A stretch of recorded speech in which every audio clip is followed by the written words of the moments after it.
Once upon a time, in a small village, tucked beside a rolling green meadow and the edge of a dark, whispering forest, there lived a young shepherd boy.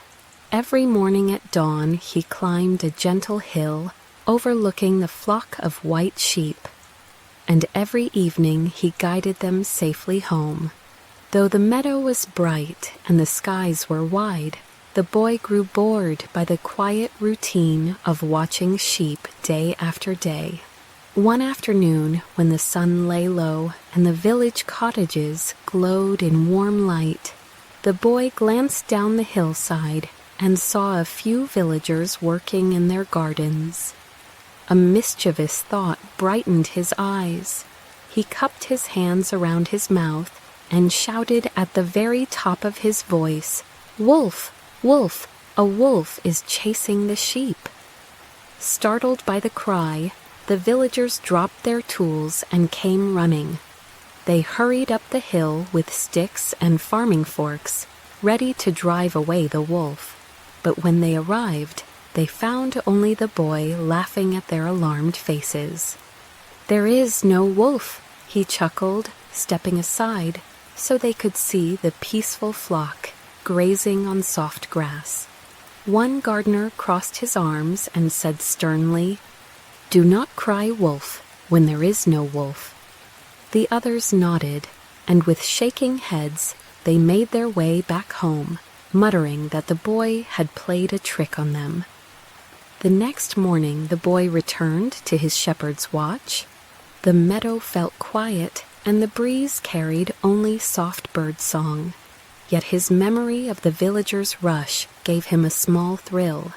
He cleared his throat and again called out, "Wolf! Wolf! A wolf is chasing the sheep!" Once more, the villagers left their chores and hurried up the path with worry in their hearts. But again, there was no wolf, only the boy, giggling at the sight of their serious faces. "You fooled us again," the village elder scolded.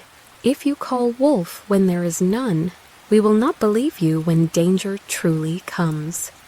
The villagers turned away, shaking their heads in disappointment. Later that very week, as the sun sank behind the forest trees and the shadows grew long, the boy sat on the hillside whistling a tune.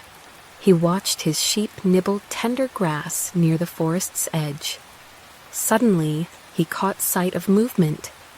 A lean gray wolf crept forward from the dark tangle of trees, its golden eyes fixed on the flock. The wolf's low growl rumbled through the clearing, and the boy's heart pounded in his chest. Terrified, he leapt to his feet and shouted at the top of his voice, "Wolf! Wolf! A wolf is attacking the sheep!" But this time, when the villagers heard his cries, they remembered how he had lied twice before. They hesitated and said among themselves, "He cries wolf only for fun. We will not be tricked again." And so they stayed in their garden plots, finishing their work, while the boy's fear grew louder in his mind. Down on the hillside, the wolf sprang upon the flock. The sheep scattered in panic, their bleating cries carrying across the meadow. The boy ran among them, trying to drive them to safety, but he was only one small shepherd. He stumbled and called again, "Help! Please help me!" Only the breeze answered him as the wolf chased the frightened sheep deeper into the grass. When at last the wolf grew tired of the chase, it slipped back into the forest, leaving behind 3 sheep that lay trembling and hurt among the green blades. Exhausted and shaking, the shepherd boy sat on a rock and buried his face in his hands. He wept with regret, for he knew that the flock had suffered because he had not been truthful.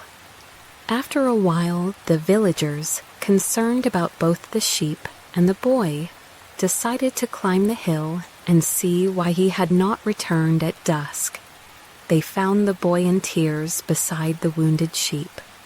The village elder laid a gentle hand on the boy's shoulder and asked in a kind but firm voice, "Why did you cry wolf when there was none?" Now that a real wolf appeared, we faced no danger to help you. The boy hung his head and apologized. "I was bored, and I thought it would be funny to see you all run. I did not mean for any harm to come, but the wolf really did come at last, and there was no one to help because I had lied." Moving closer, a wise old farmer said softly, "A liar will not be believed, even when he speaks the truth." The villagers gathered the hurt sheep and tended to them, and the boy guided the flock back to the safety of the pen. From that day forward, the shepherd boy learned the value of honesty. He rose each dawn and watched over his sheep with careful eyes. When the wind carried unfamiliar sounds through the meadow, he called for help only when he was truly in need. And whenever he saw the villagers pass by, he greeted them with a cheerful good morning, never again testing their trust with a false alarm. Each evening, as the setting sun painted the sky in shades of pink and gold, the boy led his flock home. He knew that truth was more precious than mischief, and that the trust of friends and neighbors was something to cherish. And so the small village lived in peace. The shepherd boy tended his sheep with honesty, and the meadow was safe from harm. Morale of the story: a person who lies will not be believed, even when they speak the truth.